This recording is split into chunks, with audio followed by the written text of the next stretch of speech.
Good evening, I'm Mollie Smith. Thank you for joining us. You're watching News 10 Good Morning. I'm John McMahon. And I'm Mollie Smith. It's 6:53. Let's take a look at the stories making headlines this morning. Now to your big stories right now. It's day 3 of the Jackson County Fair with the excitement running through Sunday. We now begin our live coverage of the Jackson County Fair, where News 10's John McMahon is live at the expo. Good morning, John. What can people expect from the fair rides at the expo this week? Good morning, Molly. Welcome to the morning show. You're in the second hour now. How are you feeling? I'm feeling better, more awake. The coffee helps, though.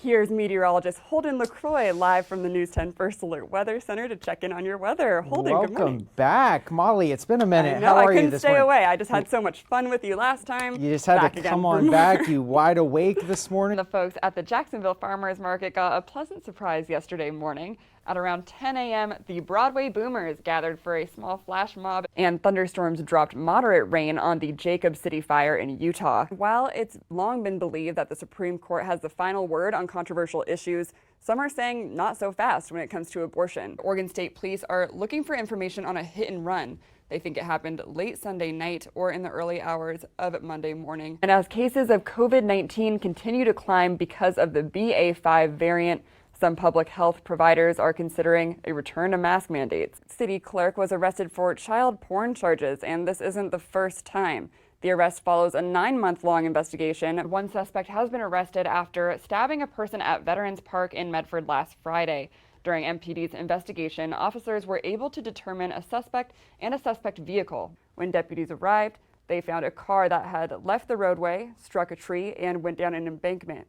The storm that moved slowly through South Florida yesterday and today brought heavy rain, flooding, and enough wind to knock down several trees. News 10's Mollie Smith is live outside the school. She's also right on schedule with an update on their progress. Mollie? That's right, Carmine. This building has had many identities in the past, including Medford High School, Medford Mid, South Medford, Central Medford, and now Oakdale Middle.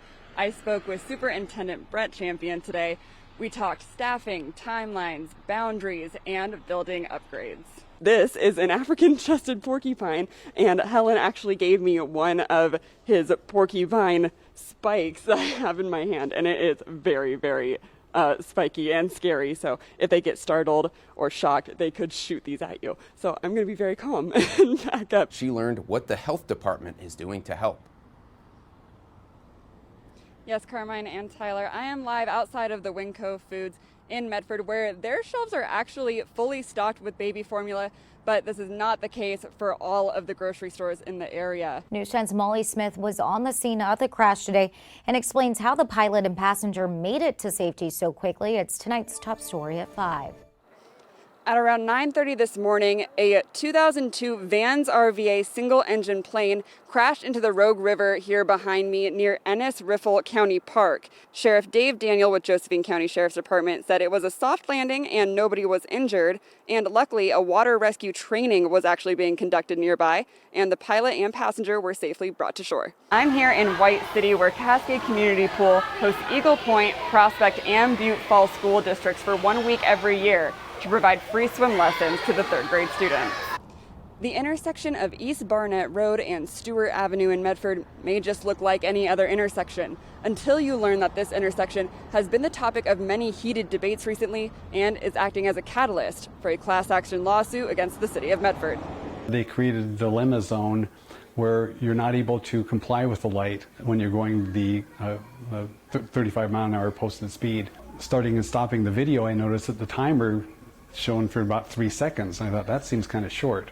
So that's what started my research. As Medford-based chiropractor Dr. Glenn Gamer digged deeper into this situation, he came in contact with an electrical engineer named Mats Jarlstrom. He informed me that I was actually caught on a photo red light trap set by the city of Medford and the city traffic engineer and Redflex camera systems. And they use this to generate a lot of money revenue for the city.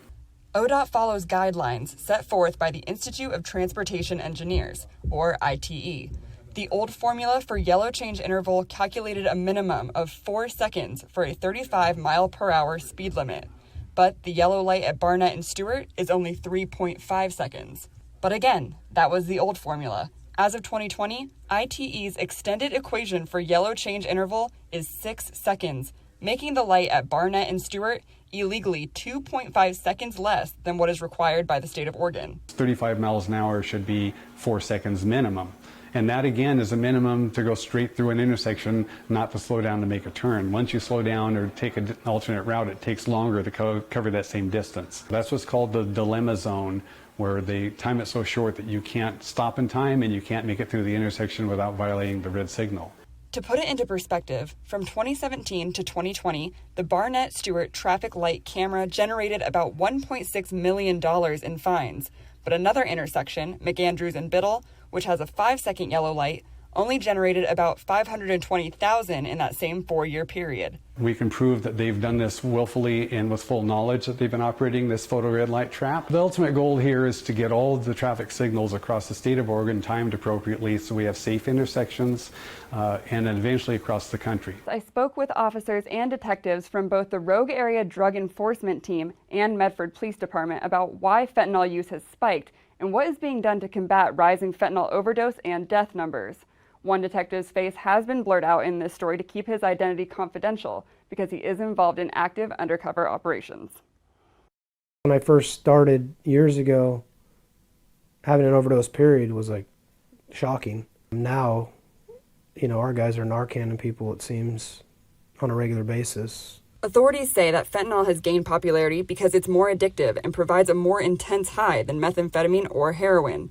But fentanyl results in worse withdrawals and has also proven to be much more deadly. You could have a pill that some users would cut in half, and one half will kill them and one half will not. Authorities say that these pills are usually poorly made, using a large vat and a pill press, and it is extremely difficult to evenly distribute the fentanyl. So some pills might contain hardly any fentanyl at all, while others could contain a lethal dose. But not everyone is intentionally seeking fentanyl. Usually they would sometimes not mean to get fentanyl. They would get oxy pills or something like that, and then it would turn out to be fentanyl.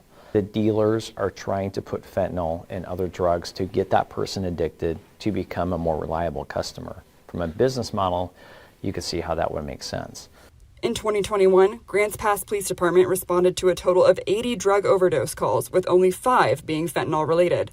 Since the start of 2022, the department has responded to 27 overdose calls, with 13 confirmed to be fentanyl related. In 2020, Medford PD investigated 6 overdose deaths, with 3 being fentanyl related.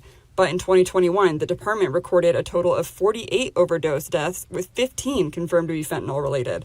And 26 are still waiting on toxicology results.